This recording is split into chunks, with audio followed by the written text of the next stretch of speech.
प्रिय बच्चों, आज सभी क्लास के लिए इतिहास का सवाल है। जैसे मध्यकालीन भारत के मुगल शासक मूलतः कौन थे?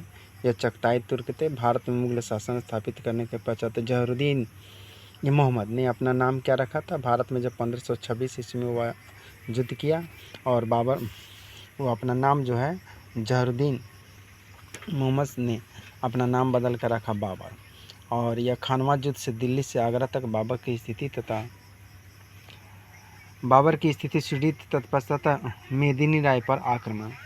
उसके बाद बाबर मूलतः कहाँ का निवासी था? बाबर तो फरगना उज्बेकिस्तान का था और बाबर अपने पिता के पक्ष में तैमूर वंश का था और माता जो पक्ष से था चंगेज खां यानी मंगोल शासक के वंशज थे। और इसका प्रमुख शासक कौन कौन थे? तो प्रमुख शासक तुमको बता दें, मुगल शासन के प्रमुख शासन बाबर थे। बाबर के बाद उसका पुत्र हुमायूं।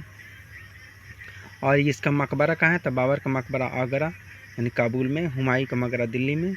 और उसके बाद बाबर का पुत्र हुमायूं का पुत्र अकबर का जो मकबरा है जहाँ दफनाया गया सिकंदरा आगराबाद में। और अकबर का पुत्र जो है जहांगीर ने शासन किया लाहौर में, उसका है जो शाहदरा पाकिस्तान में पड़ता है। उसके बाद जहांगीर का पुत्र शाहजहां और जो इसका मकबरा आगरा में है, जो तो तुम लोग ताजमहल के नाम से प्रसिद्ध है। और उसके बाद शाहजहां का जो पुत्र है औरंगजेब का औरंगाबाद यानी दौलताबाद जो महाराष्ट्र में पड़ता है। तो इस प्रकार यह मुख्य रूप से शासक हैं। और इन शासक के बाद 6 शासकों पर जो भी शासक है पूर्ण रूप से अपना अच्छा से शासन नहीं करना पाया। जो 17 शासक हम बताएंगे, 17 शासक में मुख्य रूप से जो है यही 6 शासक का नाम जो है प्रसिद्ध हुआ। इसके बाद जो भी शासन आया वह जो है यानी कि अच्छे से शासन नहीं कर पाया। देखो, मुगल वंश के शासक की यह जो शासन किया 1526 से लेकर 1857 के बाद जो है इसका शासन के विघटन यानी समाप्ति की ओर गया। उसके बाद जो है तैमूर वंश से संबंध होने के कारण मुगलों ने यानी तिमुरियन भी कहा जाता है। और इसका देखो, सबसे पहले तैमूर के 5वें वंशज, तैमूर के क्या थे? 5वें वंशज थे बाबर, जो जहरुद्दीन मोहम्मद के नाम से परिचित है। बाबर का पुत्र हुमायूं का पुत्र जो अकबर का जो है जलालुद्दीन मोहम्मद अकबर भी कहा जाता है। जहांगीर का नाम सलीम भी था। शाहजहां का नाम खुर्रम भी था। और शाहजहां का पुत्र जो औरंगजेब बताया है, औरंगजेब का जो तुमको पुत्र था, यानी शाहजहां के कितने पुत्र थे? तो औरंगजेब, शाह सुजादा, मुराद बख्श और दारा शिकोह। जो सबसे अच्छे पढ़े लिखे दारा शिकोह थे, लेकिन फिर भी औरंगजेब ने उसको युद्ध में मार दिया गया। उसके बाद 6ठे शासन औरंगजेब के बाद जो 7वें शासन हासिल थे वह जो है बहादुर शाह, जो मुअज्जम कहा जाता था, 7वें शासन। और औरंगजेब के पुत्र आजम शाह, बहादुर शाह दो द्वितीय पुत्र थे, मोहम्मद अकबर और मोहम्मद कामबख्श। तो इस प्रकार यानी मोहम्मद अकबर का पुत्र नेक्यूसिर और जो है यानी मोहम्मद कामबख्श का जो पुत्र था यानी मुही-उल मिलत, जो शाहजहां 3 के नाम से प्रसिद्ध था। और यह 7वें जो बहादुर शाह के पुत्र थे लगभग, यानी कि कौन कौन थे यानी बता दे,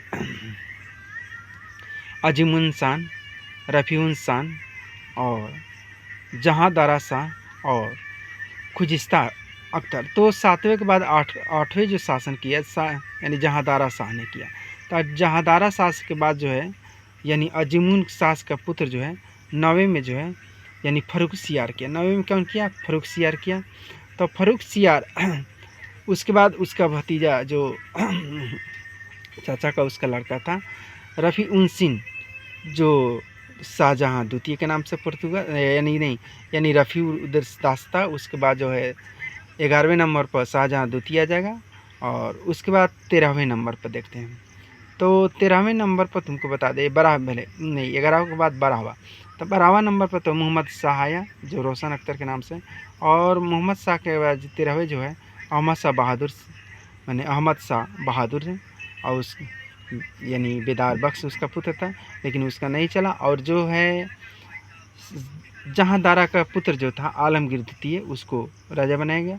14वें जो अजीमुद्दीन था और 15वें जो शाह आलम द्वितीय जहाजा अली गौहर था, और 16वें जो है अकबर शाह द्वितीय जो मिर्ज़ा अकबर के नाम, और 17वें जो अंतिम जो था बहादुर शाह जफ़र, जिसके बाद जो है यानी मुग़ल वंश की समाप्ति हो गया।